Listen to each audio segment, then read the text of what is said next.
but they were not sent to the world.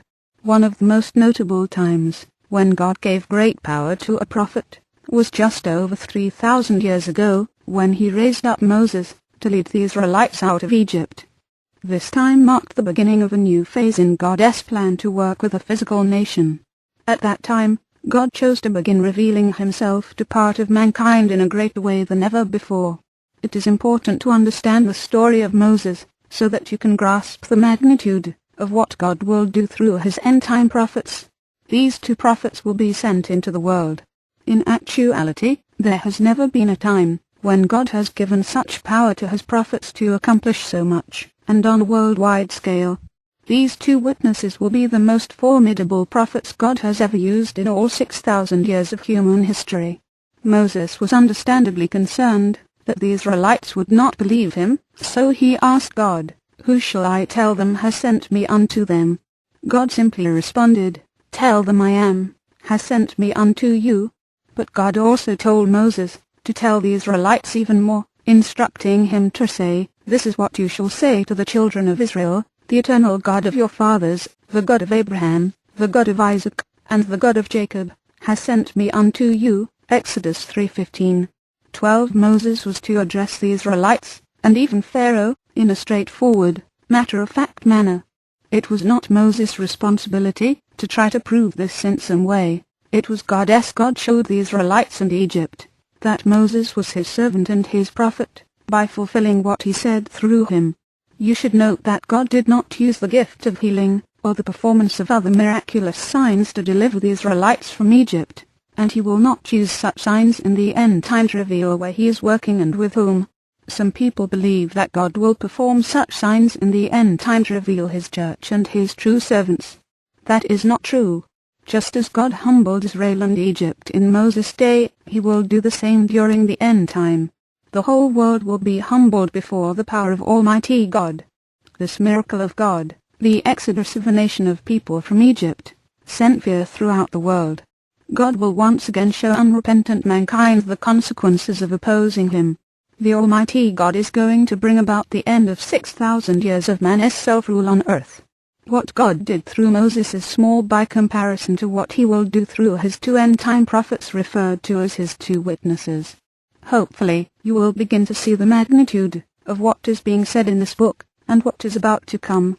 Importance of 2 witnesses. God is going to magnify his 2 end-time prophets in a way that he has never magnified his prophets before.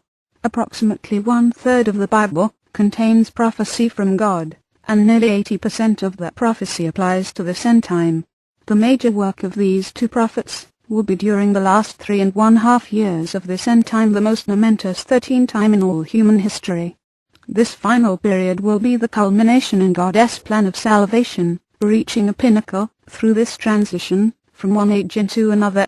When this period is over, the result will be good news for this earth and all mankind. However, the transitional period will be horrifying. The majority of prophecies given by the prophets of old, including those given by Jesus Christ, are for our time now. Early prophets were not to witness the fulfillment of these end-time prophecies. Moses, King David, Isaiah, Jeremiah, and Ezekiel did not see these prophecies fulfilled. Even Daniel, to whom God gave very specific prophecy concerning the end time, did not see these prophecies fulfilled. After Daniel wrote the prophecies God gave him, he asked God about their meaning. Notice what God told Daniel about what he had written, and he said, "Go your way, Daniel, because these words are closed up and sealed until the end time." Daniel 12:9.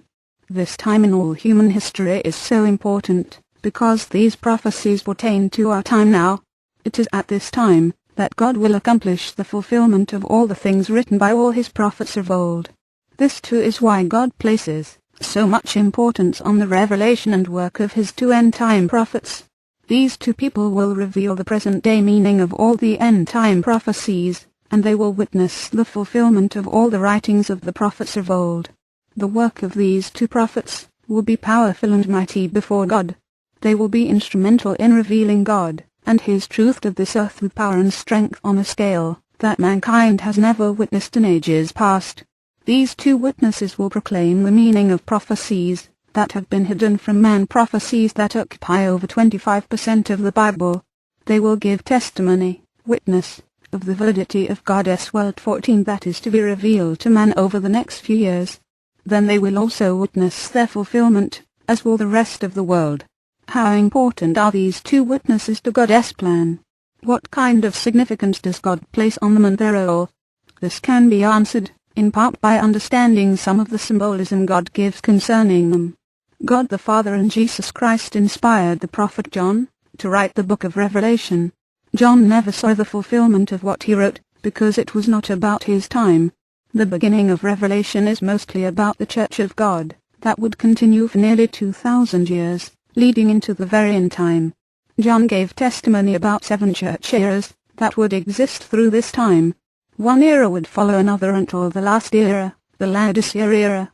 The church is in that era now, and near the end of it.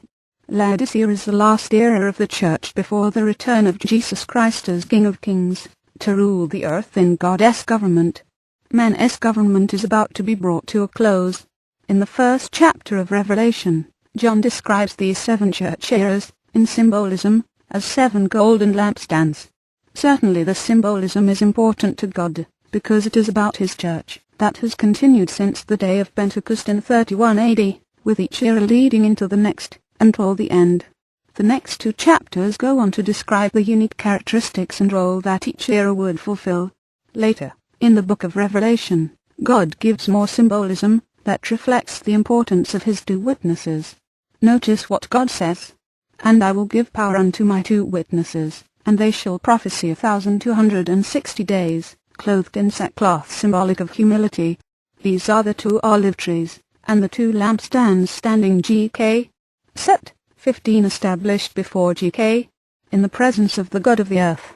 Revelation 11:3-4, a literal translation of this last verse is saying, These are the 2 olive trees, and the 2 lampstands which are established in the presence of God unto the earth.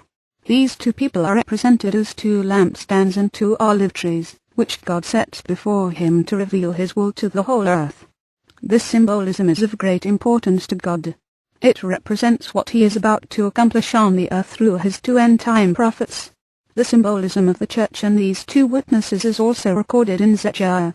This prophecy in Zechariah places great importance on the symbolism of the lampstands that concerns the church, and the olive trees that represent God's 2 witnesses. Zechariah was awakened out of a sleep by an angel, and asked what he had seen. I have looked, and behold a lampstand all of gold, with a bowl upon the top of it, and its 7 lamps thereon, and 7 pipes to the 7 lamps, which are upon the top of it, and 2 olive trees by it, with one upon the right side of the bowl, and the other upon the left side of it.